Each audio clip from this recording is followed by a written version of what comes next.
বিভিন্ন জায়গায় আমাদের যে কমিটি রয়েছে, কমিটির ভিতর কিছু কিছু সমস্যা আছে। এই বিষয়গুলো নিয়ে কাজ করার জন্য আমরা আমাদের কুমিল্লা বিভাগে 11টি উপজেলা এবং পৌর ইউনিটকে আমরা চিহ্নিত করে কর্মী সভা করছি।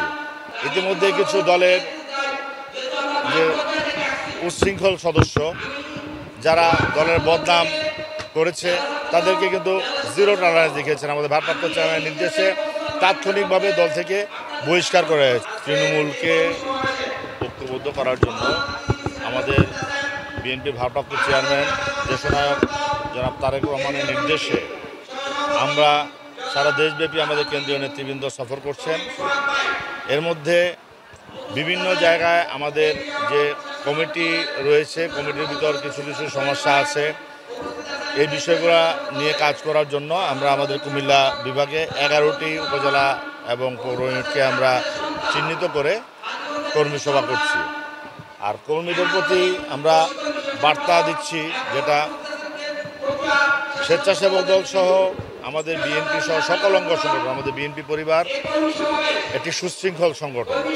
এখানে কোনো বিশৃঙ্খলতাকারীদের কোনো জায়গা নেই। ইতিমধ্যে কিছু দলের যে উচ্ছৃঙ্খল সদস্য যারা দলের বদনাম করেছে তাদেরকে কিন্তু জিরো টলারেন্স দেখিয়েছেন। আমাদের ভারপ্রাপ্ত চেয়ারম্যানের নির্দেশে তাৎক্ষণিকভাবে দল থেকে বহিষ্কার করা হয়েছে এবং অপরাধের মাত্রা দেখে তাদের কাউকে আজীবনের জন্য বহিষ্কার এবং দলের পক্ষ থেকে তাদের বিরুদ্ধে মামলা পর্যন্ত করা হয়েছে। সুতরাং আমাদের কর্মীদের প্রতি বার্তা, দীর্ঘদিন আপনারা আন্দোলন সংগ্রাম করেছেন, 17 বছর, আপনারা সুশৃঙ্খল থাকুন। আপনারা এমন কোনো কর্মকাণ্ড করবেন না যাতে দলের বদনাম হয়। এবং সামনে নির্বাচন সমাগত, ইতিমধ্যে নির্বাচনের রুটম্যাপ ঘোষণা করেছে।